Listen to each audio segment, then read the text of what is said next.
Can you please give a great big warm welcome to Bluegrass Parkway. Thank you. G'day, Rob Douglas here. Today I want to introduce you to Paul Duff. Paul and his wife Maria have become well known over many years in bluegrass circles. But Paul is more than a musician. He has become internationally recognised as a builder of mandolins. Come and meet Paul Duff. If you build a stringed instrument, you're called a luthier. So I'm a luthier, and that comes from the term lute. So I think a lot of builders, especially in the mandolin world, are either what we call perhaps innovators or experimenters. The other type of builder is someone who's trying to recreate.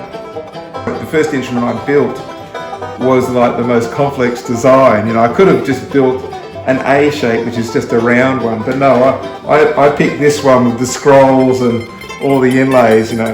What I'm doing here is I'm trying to recreate, I'm emulating Gibson mandolins built between 1922 and 1924. And there's a specific reason for that, is that one, it's the sound that I really love. I love bluegrass music, but also this particular design has become the benchmark.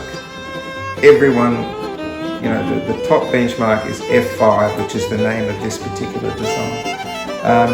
And it's that way because a fella called Bill Monroe created the genre of bluegrass music.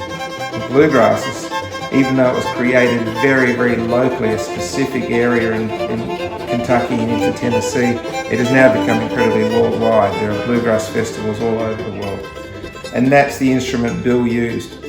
And his was a 1923. And we're going to do an instrumental now that is one that we really dearly love. It's a title track off our previous album, and this one is a beautiful piece of writing. Bill was a fella that created the Bluegrass Boys really late 1930s, early 40s, and into the mid 40s got the classic bluegrass sound. And I remember I was 19 years old and I was playing footy and that sort of thing. And I walked into Clancy's in Fremantle and there was a bluegrass band playing. And I literally walked out saying, I've got to play that music. So I bought a cheap mandolin and it worked and it was fine and pretty functional. And after a while I wanted to sort of have something that sounded better. So I decided to make one. Quite often people say, do you use Australian timbers? I say, no, I don't. Because I'm trying to emulate something that was created and is built in the United States. So the wood in this mandolin and all the mandolins that I build are American woods. So the spruce that I use for the top is what's called Adirondack spruce or red spruce. And that grows up the east coast, up into Canada, all up through New York, up into Canada. And the maple for the back and the sides and the neck is sugar maple. So I go to the States and I find timber. So I have probably 3 or 4 guys I go to regularly who are wood suppliers, and they go out into the forest and they mill, cut trees, mill, and they supply instrument builders. I worked in a factory, a mandolin factory in Bozeman, Montana for a few months.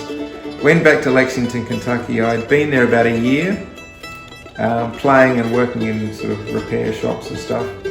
And then was about to come home and went to a party and met my beautiful wife Maria, who was from Lexington, Kentucky.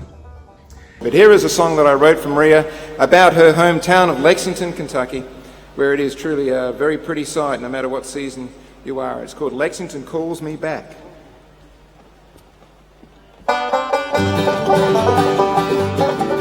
Well, I think really, the interesting thing about any kind of lutherie is it is a real, to keep doing it, it's almost like you have to have a sort of an obsessive passion,